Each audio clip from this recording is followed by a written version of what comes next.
파수꾼 동지르기 문화에서 드립니다. 금요 파수꾼의 단상 현울TV 윤목사입니다. 예, 3주 연속 파수꾼의 단상으로 찾아뵙게 되었습니다. 오늘은 23회 신앙수련회가 시작된 날이죠. 함께하지 못하는 분들을 위해서 저는 단상으로 찾아왔습니다. 이 무더운 여름 얼마나 여러분 힘드십니까? 계속되는 무더위에 건강을 잘 챙기시기를 바라옵습니다. 저를 조금이라도 아는 분이라면 뭐 이제 오늘 들으시니까 또 알게 되겠죠. 제가 길눈이 굉장히 어둡습니다. 길칩니다.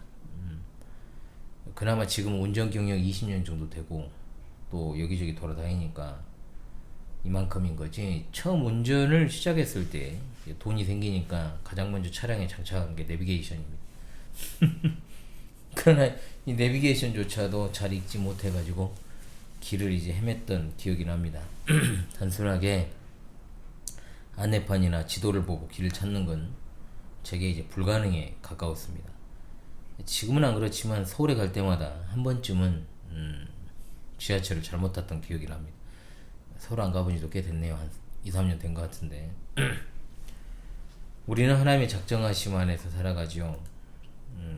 하나님께서 그 작정을 이루시는 시기와 때를 알고자 한다면 당연히 현재를 먼저 봐야 되고 또 나아가야 될 방향을 알아야 됩니다. 성경을 통해서 알게 되는 것은 우리가 이미 지금 이미와 아직의 상태에 놓여 있다. 하나님 나라는 이미 세상에 임했지만 아직 완성에 이르지 못했습니다. 그리스도께서 초림하셨을 때는 성부 하나님의 구원의 작정을 이루시기 위해 스스로 십자가에 달리셨지만 장차 재림하실 때는 심판을 행하시려고 영광과 권능 가운데 임하시게 되죠. 우리가 기다리는 것입니다.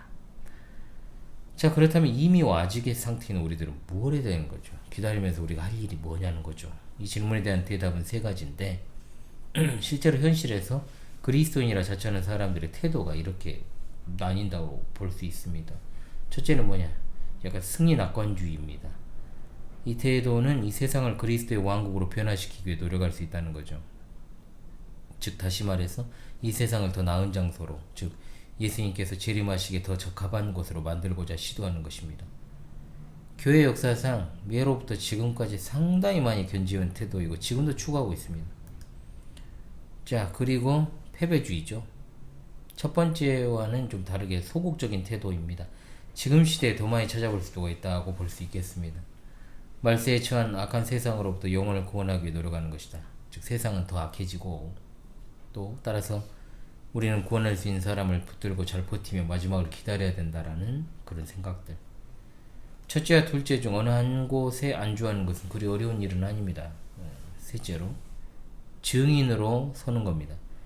이거는 이제 첫째, 둘째보다 훨씬 어렵죠. 우리는 그리스도를 증언하고 그 증언 때문에 고난당하고 주어진 부르심을 세상 속에서 이루면서 이웃들을 사랑하고 섬기는 태도, 증인으로 서는 것. 세 번째 대답이야말로 이미와 아직의 긴장 상태에 놓여 있는 우리들의 삶의 양식이자 우리가 살아야 할 길인 거죠. 하나님 나라는 세상에 이미 임했습니다. 그러나 우리는 인내하며 만물이 새롭게 될 완성의 마지막 때를 기다려야 됩니다. 두 종류의 희생제물이 있는데요. 자, 뭐냐? 구약의 제사. 자, 드리는 형태에 따라서 종류가 많지만 희생제사라고 했을 때는 감사제와 속죄제 두 개로 나뉩니다. 감사제는 피조물의 우리로서 매우 자연스러운 것이죠. 그것은 위대한 왕이신 하나님께 드리는 감사의 헌물이니까요. 그러나 우리는 왕이신 하나님을 거역함으로 인해서 감사를 잃어버렸습니다. 로마서에서 바울 사도는 감사하지 않는 걸 우리가 아담 안에서 타락했다는 사실을 입증하는 첫 번째다. 로마서 1장 21절에 나오죠. 타락 이후에 다른 게 필요합니다. 뭐냐? 속죄제입니다. 죄를 없애는 희생제사죠. 사실 세상 모든 종교는 대부분 타락과 인간에게 분노하는 신에 대한 개념이 다 있어요. 정신이 온전한 사람들이 자녀를 화산에 집어던지고 인신 제사를 드리고 신들이나 자연의 세력을 달래려고 정교한 의식 체계를 만들어낸 이유, 여기 있어요. 우리 전래 동화에도 얼마나 아리따운 처녀나 아이들을 제물로 바치는 일들이 무수하게 등장합니까? 그런 행위를 통해서 이거죠. 어떤 행위를 하면 신들이 그에 상응하는 일을 우리에게 해줄 것이다. 그러나 복음은 하나님께서 친히 속죄의 희생을 제공하셨다라고 가르치고 있기 때문에 그 자체만으로도 참된 종교인 기독교와 자연 종교는 구별되는 겁니다. 구약에 나타나는 성막, 성전, 제사장, 그리고 제사 제도. 성자 하나님께서 육신을 입고 나타나 우리 죄에 대한 저주를 짊어지고 모든 희생을 완결하실 순간을 가리키는 것들로 예표된 것들이죠. 우리는 지금 그리스도께 속한 자로 죄의 대가를 모두 청산한 상태로 은혜 안에 살고 있습니다. 우리는 더는 속죄 희생을 드릴 필요가 없습니다. 우리는 다시금 감사하는 마음으로 속죄제라는 죽은 제사가 아니라 찬양의 산 제물로 우리 자신을 드린다라고 했습니다. 로마서 12장 1절입니다. 그러므로 형제들아 내가 하나님의 모든 자비하심으로 너희를 권하노니 너희 몸을 하나님이 기뻐하시는 거룩한 산 제물로 드리라. 이는 너희가 드릴 영적 예배니라.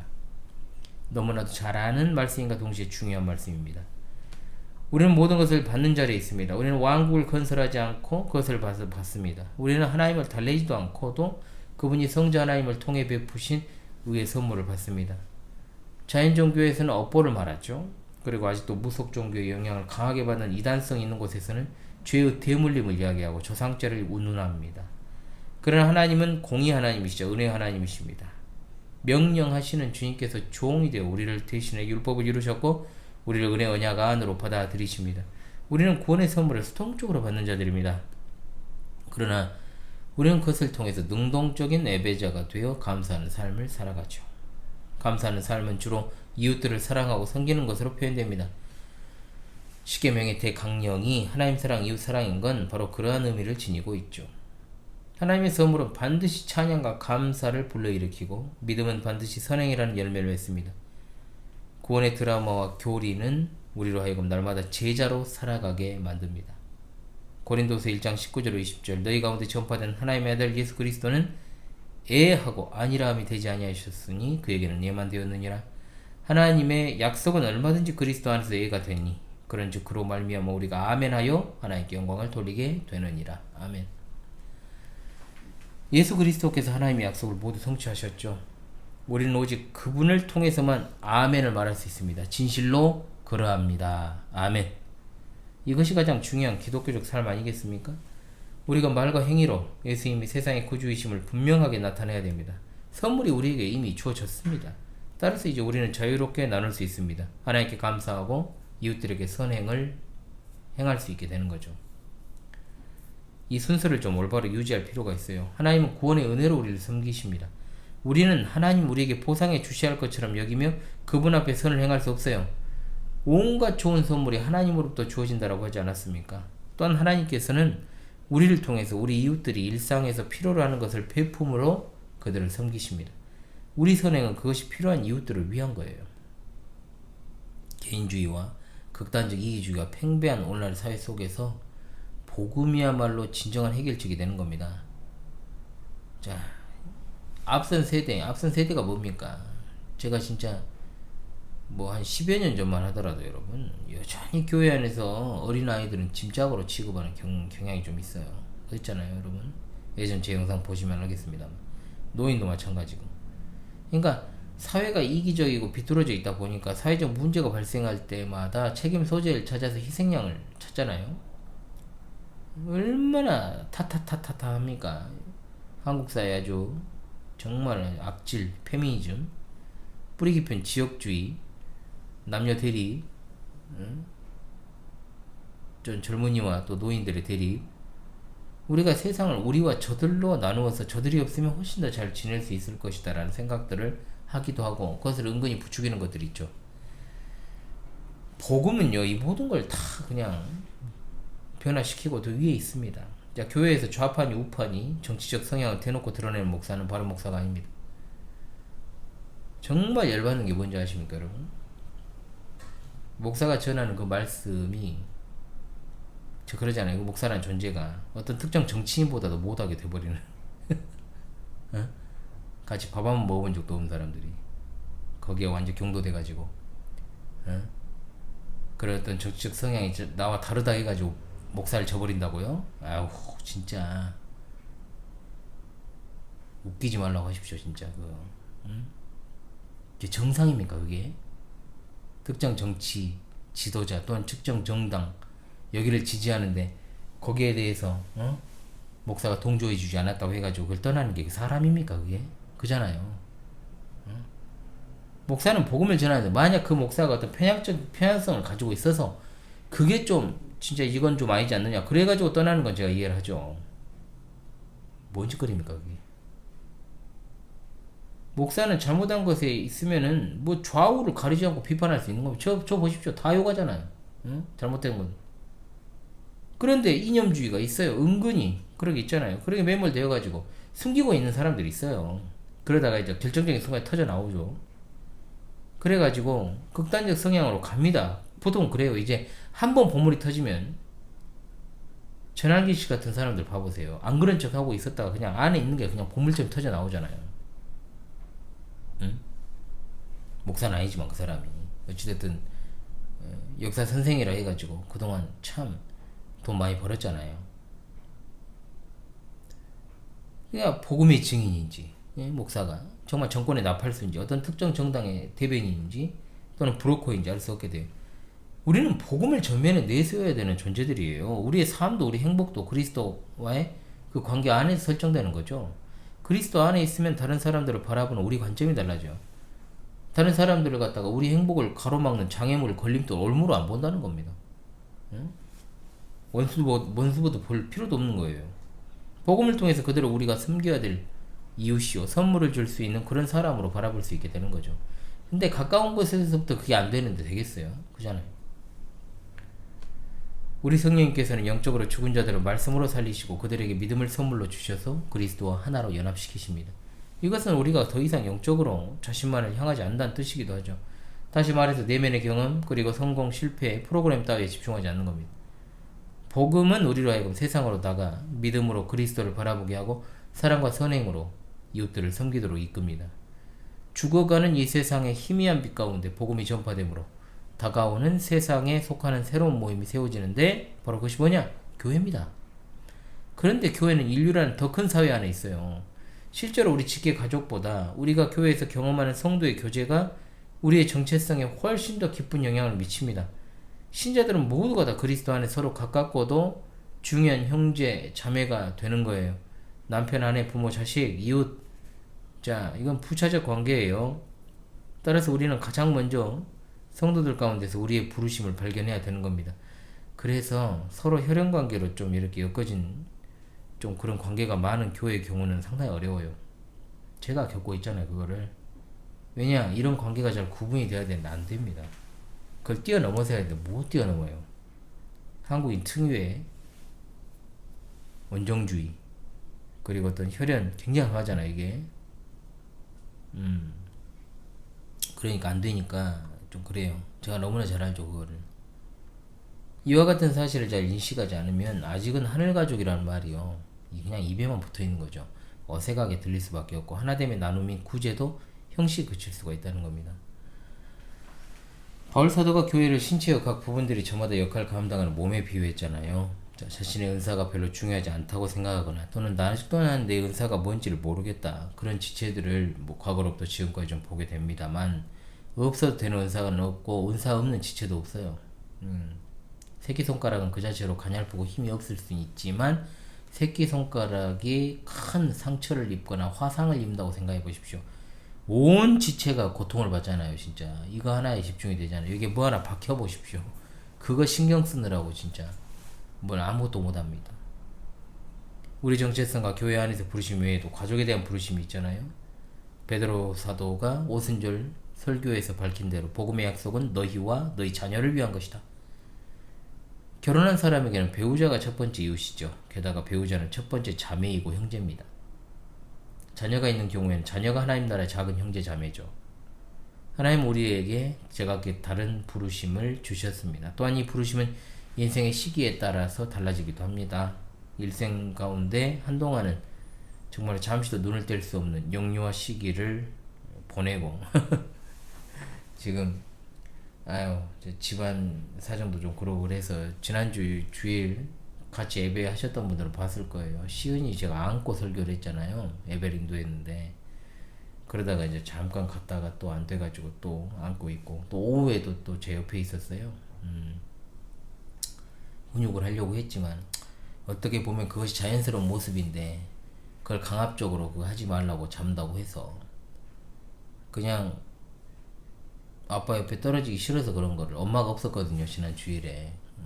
그래가지고 좀 저도 좀 힘들었고 그러다 보니까 그렇잖아요 여러분. 진짜 손이 많은 시기, 많이 가는 시기. 천방지축 시즌이는 이제 날뛰고 다니고 시즌이 이제 좀 이게 약간 또 성장의 과정인 것 같아요. 약간의 분리불안도 좀 있는 것 같고 최근 들어서 좀 좋아지고는 있습니다만은 그러다가 또 아무래도 겁이 좀 많은 경우라서 또 엄마가 안 보이니까 더 아빠를 의존할 수밖에 없는 그런 모습들을 보였던 것 같습니다. 심각하게 생각하진 않아요. 그럴 시기죠. 다 그렇게 겪어야 될 과정인 것이고 좀 덜 겪으면 더 좋겠지만은 어떻게 사람이 한결같을 수가 있고 결이 다 같을 수가 있겠어요. 자녀들에게 믿음을 가르치고 가정예배 인도하는 것도 주된 부르심이기도 하고요. 참 그게 쉽지가 않죠. 항상 어린이집 등원할 때도 기도하면서 가고 하원할 때도 기도하면서 오고 집에 도착해서도 기도하고 밥 먹을 때 기도는 당연히 기본이고요. 더 말씀을 많이 읽어주고 또한 기도하는 모습들을 더 많이 아이들과 함께 한다면 그게 좋죠. 교회와 가정에 대한 부르심 말고 또 다른 부르심이 있는데 사도행전 2장 39절 이 약속은 너희와 너희 자녀뿐만 아니라 모든 먼데 사람 곧 주 우리 하나님이 얼마든지 부르시는 자들에게 하신 것이라 했어요. 우리는 무엇보다도 그리스도께서 이루신 구원의 승리에 관한 좋은 소식을 전하여 이웃을 섬기도록 부르심 받았다는 겁니다. 그러나 그런 일반적 부르심 말고도 우리가 세상에서 발견하는 여러 가지 부르심이 있어요. 목사처럼 그리스도의 어떤 나라를 직접 세우는 일에 온전하게 헌신된 그런 어떤 사람이 있는가 하면 대다수는 하나님이 나눠주신 은혜에 따라 다른 사람들을 사랑으로 섬기도록 부름받았죠. 교회에서 성도들을 위해서 청소도 하고 식탁 봉사를 하는 것 외에도 일상에서 일반 직업에 종사하고 또 학교에서 공부하고 이웃을 위해서 다양한 활동에 참여할 수도 있는 겁니다. 자녀들을 먹이고 입히고 돌보고 다 하는 거죠. 우리가 부모된 이들은 그들을 학교나 학원 기타 친구들과의 만남의 장소에 데려다 줄 수도 있고 이것도 섬기는 거예요. 여러분 멀리서 찾지 마십시오. 갓 튀겨져 나온 맛있는 경양식 돈가스를 홀에서 먹는 느낌 그대로 집으로 배달 서비스를 하는 24년 전통 우리 성도 가정 교우 푸짐 돈가스 이야기입니다. 화장실을 또 청소 또 그 푸짐 돈가스 또 이렇게 우리 집사님이 또 화장실을 청소하시고요. 교회 어린이집에서 아이들을 돌볼 수 있고 학원에서 아이들을 가르칠 수도 있고 자 우리 교회 현직 보육교사가 두 분 계십니다. 지금은 다른 일을 하지만은 학원에서 수학을 가르치던 선생님도 있었어요. 저도 말씀뿐만 아니라 여러 정말 모양으로 우리 성도와 우리 자녀들을 섬기죠. 성경 교리학교는 그 중에서도 매우 중요한 부분이라고 할 수 있습니다. 공교육 대체 기관으로 제가 세우는 거니까요. 이 모든 일을 세상의 빛과 소금이 되는 방편으로 삼아야 됩니다. 그래야 세상 사람들이 하나님께서 우리를 통해 자신들의 삶을 더욱더 의미 있게 만드신다는 사실을 깨달을 수 있을 것입니다. 자, 진짜 중요하다는 거. 우리 일상에서 그런 것들을 찾아야지. 뭐 대단하게 뭘 갖다가 우리가 새로운 것들을 만들어 내므로 하는 게 아니에요. 우리 일상에서 하는 거예요. 내가 하는 일로. 그리스도의 몸에서 중요하지 않은 부르심이나 열등한 역할이 없잖아요. 주님은 십자가의 어떤 죽으심을 눈앞에 둔 상황에서도 제자들의 발을 씻겨주셨지 않습니까? 그러므로 우리는 언제나 이웃들을 우리 발 아래에 있는 어떤 물건이 아닌 우리 앞에 있는 사람으로 봐야죠. 잘못된 신앙을 가진 자들은 진짜 어디 벌레보다 보거든요. 하나님 우리로 하여금 우리에게 주어진 섬김의 은사가 필요한 이웃들을 보기를 바라야 하십니다. 이 모든 일을 할 때 절대 잊지 말아야 될 것은 다른 사람들이 하나님께 인정받기를 바라면서 해서는 안 돼요. 이게 문제거든요. 공치사. 어떤 이들 어떻게 해서든 자신의 한 일을 대대적으로 홍보하지 않고는 견디지 못하는 자들이 있어요. 신자들이 그러면 안 되는데 여전히 그거 못 고치더라고요. 그거. 하나님이 기뻐하시지 않아요. 이래 말해도 소용없는데 하나님의 아들이신 예수님 안에서 우리를 받아주셨잖아요. 그분은 예수님 안에서 우리를 선택하고 부르시고 자기와 연합시키셨습니다. 우리를 의롭다 하시고 자녀로 삼으실 뿐만 아니라 최종적인 구원에 대한 보증으로 성령님을 허락하셨습니다. 우리는 굳이 중요한 사람이 되려고 애쓰지 않아도 돼요. 왜? 이미 우린 중요한 사람이에요. 예? 우린 이미 VIP라고요. 세상에서 우리를 어떻게 보느냐 중요하지 않아요. 우리는 예수님과 함께 하나님의 기업을 상속받을 자니까요. 로마서 8장 2절 이는 그리스도 예수 안에 생명의 성령의 법이 죄와 사망의 법에서 너를 해방하였습니다. 신자와 교회의 목표는 뭐냐? 그리스도의 사역을 완성시키는 것이 아니라 아멘으로 화답하는 것이다. 예수님께서 재림하시는 날 우리가 해야 할 일은 뭐냐? 그날에도 우리는 하나님이 우리에게 주신 재능과 은사에 따라 필요한 것들을 공급하고 이웃들을 사랑으로 섬기는 일상 가운데서 기회를 계속하고 있어야 한다는 것. 그리스도께서 재림하실 때 우리는 어떻게 보여야 될지를 항상 고민하고 살아가야 됩니다. 어떻게 보여야 될까요? 첫째로 성부와 성령 하나님이 주시는 온갖 좋은 은사들을 잘 받아들이는 모습으로 그리스도께 보여야 됩니다. 우리가 하나님께 인정받고 그분을 감동시키려 노력하는 모습으로 보여주려고 하면 안 돼요. 세리와 바리새인의 기도를 보고 평가하시던 예수님을 떠올리십시다. 바리새인은 하나님을 찬양하면서도 자화자찬했잖아요. 심지어 세리와 같지 않음을 감사한다고 했어요. 그런데 세리는 자신에게 하나님의 긍휼이 없으면 아무리 소망이 없다는 것을 알고 있었습니다. 그리고 둘째, 필요한 것을 모두 하나님으로부터 공급받음을 알고 우리의 은사를 필요로 하는 사람들에게 베풀어야 됩니다. 우리가 아프거나 병든 사람들을 그냥 지나치지 않고 돌봐주고 자녀들에게, 아내에게, 남편에게 식사를 차려주고 배우자와 주님의 은혜 안에서 사랑 나누고 직장에서 회사의 이익을 위해서 헌신하고 내 집 앞 청소하고 어려움 당한 성도나 불우한 이웃한테 온정의 손길을 내밀고 이걸 예수님이 보시면 얼마나 좋은 일입니까? 그렇잖아요? 자, 이번 파수꾼의 단상에서 이미와 아직 서두에서 제가 말씀드린 이미와 아직의 긴장 상태에 있는 우리가 그리스도의 재림을 기다림할 수 있는 일을 언급을 했습니다. 승리주의, 세상을 승리낙관주의라 그랬죠. 세상을 변화시키는 것. 우리 능력이 아무리 뛰어나도요, 그건 꿈같은 이야기예요. 안됩니다. 두 번째, 패배주의요. 세상을 포기하고 멸망의 날이 이르기 전에 가능한 많은 영혼을 구원한다. 이것도 불가능합니다. 이 두 가지는 성경의 가르침과 안 맞아요. 맞지 않은 거예요. 우리는 그리스도께서 죄와 사망의 권세를 깨뜨리신 것과 우리 삶에서 성령의 열매가 나타나는 것을 보며 기뻐하는 거예요. 그러나 육체의 소욕이 끊임없이 우리를 괴롭히는 까닭에 때론 우리가 참된 그리스도인지 의심될 때도 있거든요. 간혹 가다가 하나의 싸움에서 승리를 거둬 새로운 용기를 내는데 우리가 마치 의식하지 못한 싸움이 또 시작되잖아요. 우리가 얼마만큼 성화되었는지 그 분량을 측정할 방법도 없고 할 수도 없어요. 드래곤볼에서 스카우터가 있어가지고 측정을 하면 좋은데 안 되니까. 우리가 부르심 받은 것도 마찬가지입니다. 우리는 되게 자신의 영향력이 어느 정도인지 몰라요. 그런데도 그것이 우리에게 중요한 것은 우리에게는 예수님의 약속이 주어졌으니까 중요합니다. 예수님은 세상과 육신과 마귀를 정복하셨습니다. 새 창조의 시작이자 마지막이 되심으로 영광 중에 재림하심으로 모든 사역을 완성하실 것입니다. 우리가 기다리고 있잖아요. 그거를. 그때까지 우리는 우리 부르심에 충실해야 되는데 이거잖아요. 지금 기다리면서 우리 할 일이 뭐냐. 우린 되게 우리가 사회를 갖다가 변화시키거나 책임을 회피하라고 부르심 받은 게 아니에요. 그렇잖아요. 아까 말씀드린 승리낙관주의, 패배주의 다 아니라는 거예요. 성도들이 그리스도의 재림을 기다리며 무엇을 해야 하느냐 질문이 나와요. 어디 나오냐? 바울사도는 대답합니다. 데살로니가전서 4장 11절로 12절입니다. 너희에게 명한 것 같이 조용히 자기 일을 하고, 다시 한번, 너희에게 명한 것 같이 조용히 자기 일을 하고 너희 손으로 일하기를 힘쓰라. 이는 외인에 대하여 단정 행하고 또한 아무 궁핍함이 없게 하려 함이라. 아멘. 우리가 그리스도의 진행하실 날을 기다리며 이 세상에서 그리스도의 왕국을 건설해 나가고 있습니다. 그때까지 우리가 세상을 무슨 변화시키거나 체념하며 살지 말고요, 온 힘을 다해서 우리가 사랑으로 주변을 섬겨야 된다 이거예요. 때때로 그리스도인들 가운데는요, 세상에 영향력을 행사하거나 행사하려고 하는 자들이 있습니다. 신자로서요, 아직도 어떤 야욕을 못 버린 사람들은 아직 멀은 거예요. 그거 진짜 멀었어요. 저도 야욕이 굉장히 심했던 사람이거든요. 야심이 있던 사람이 심했다고 보다, 야욕이라기보다 야심찬 사람 중에 한 사람이었죠. 그런데 신대원에 진학하기 전에 싹 다 버렸습니다. 다 똥으로 이겼어요. 똥은 싸야죠.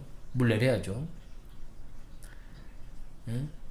그러나 우리는 그런 두드러진 업적에 초점을 맞춰서는 안 돼요. 뭔 의미가 있습니까? 자신의 명예나 지위를 위해서가 아니라 하나님을 영화롭게 하고 그것은 곧 다른 사람들의 유익을 위해서 선한 일을 행하는 것으로 되어야 된다. 왜 이게 중요하냐? 일단 출발부터 복음을 삐딱하게 전해들은 새신자들은요, 어떤 생각을 하냐? 그리스도를 영접하면 현재의 삶보다 더 나아진 삶을 살게 될 것이다. 그렇게 가르치는 것들도 문제죠. 그런데 그게 돼요? 사실 그리스도인이 되는 순간부터 삶이 더 훨씬 더 복잡해진 거예요. 왜냐? 우리 내면에서 전투가 벌어지니까요. 그렇잖아요. 하나님과 그분의 뜻, 그리고 원래 우리 안에 자리 잡고 있던 죄, 세상을 사랑할 때 형성되었던 습관, 이런 여러 가지 욕구가 주도권을 가지고 다툽니다. 뭐 예수 그리스도를 영접하면 병이 안 걸립니까? 안 죽습니까? 갑자기 병에도 걸리고 예기치 않게 죽을 수도 있어요. 요즘 같은 때는 진짜 칼 휘두르는 게 뭐 일상이던데. 그렇잖아요. 차가 막 인도로 돌진하는, 그거 어떻게 우리가 피합니까? 그렇잖아요. 우리도 다른 모든 사람들 여전히 병에 걸리고요. 여러 가지 사고와 위험에 노출돼 있고요. 이상한 신앙관 주입받은 사람들이 무슨 큰 믿음이 있으면 병이 안 걸리고 사고도 안 당하고 예기치 않은 위험으로부터 최소한으로 보호받을 수 있다고 이야기하는데, 또는 그런 원인을 갖다 영적인 것에 찾으려고 하는데 다 개소리죠. 잡소리입니다. 다른 것은 이거예요. 죽음이라는 현실은 불신자들에게는 그들을 기다리는 영원한 죽음을 암시하는 저주지만 신자에게는 마지막 원수죠. 신자에게 죽음은 더 이상 하나님의 심판이 될 수 없습니다. 죽음은 부패한 육신 그리고 그 안에 있는 모든 욕망을 종식시키는 거예요. 신자의 육체는 장차 새로운 생명으로 부활하게 되니까요. 겉으로만 보면 신자의 삶과 죽음은 다른 사람들의 삶이나 죽음과 전혀 다르지 않은 것 같습니다. 우리가 모든 사람에게 주어진 공통된 저주를 공유합니다.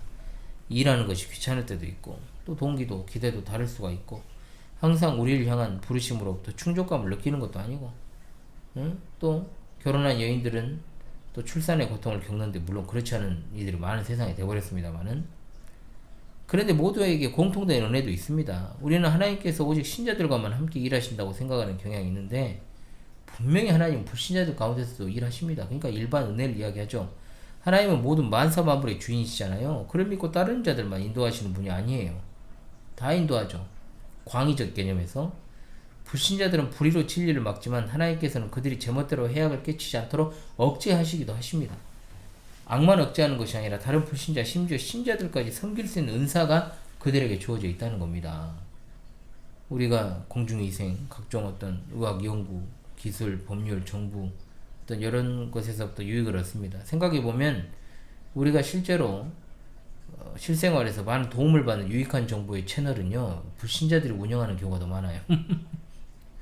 오히려 목사들이 더 멍멍이 소리 하는 것들이 많잖아요. 솔직히 말하면 기독교 채널이라고 해놓고 그렇잖아요. 말고기 걸어놓고, 아니 그렇죠, 소고기라고 둔갑에서 파는 것들.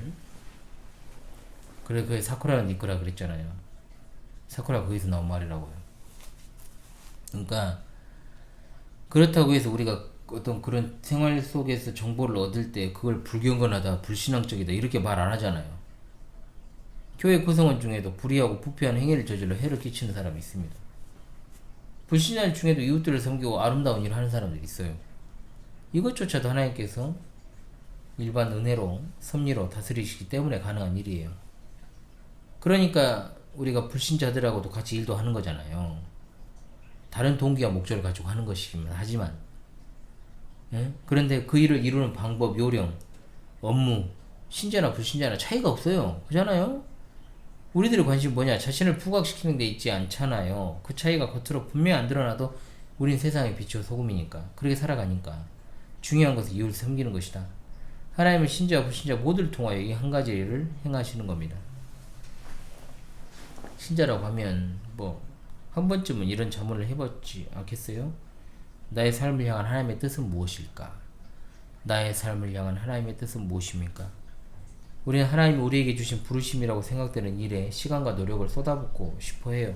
그러나 우리가 하나님의 말씀을 통해 분명하게 계시한 일을 할 수 있지만 그분의 계획과 목적을 다하는 것은 불가능하잖아요.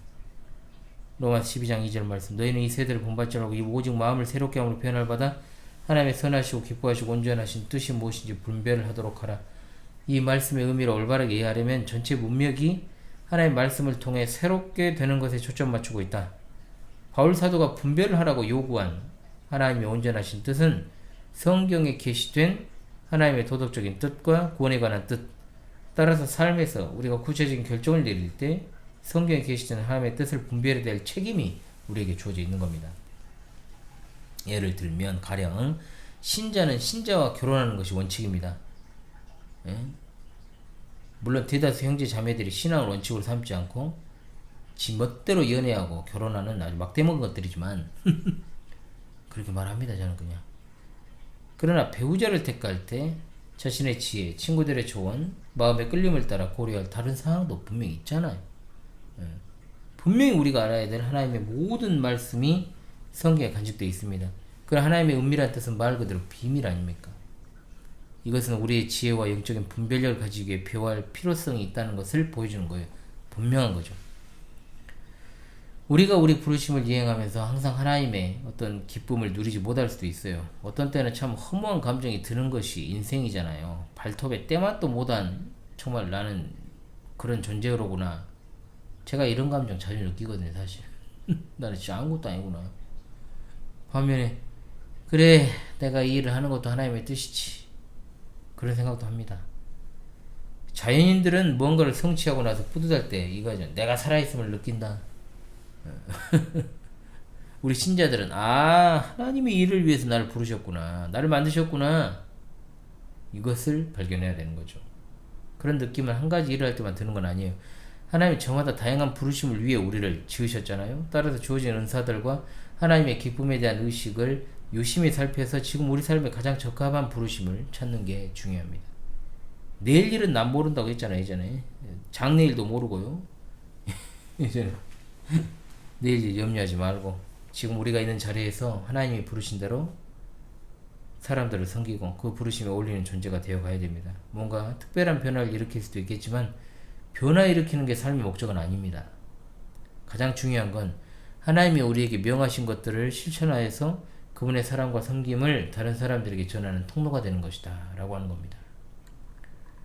스스로 자유롭게 되고자 몸부림치는 세상 속에서 구원의 복음은 그야말로 진정으로 자유롭게 하는 메시지입니다.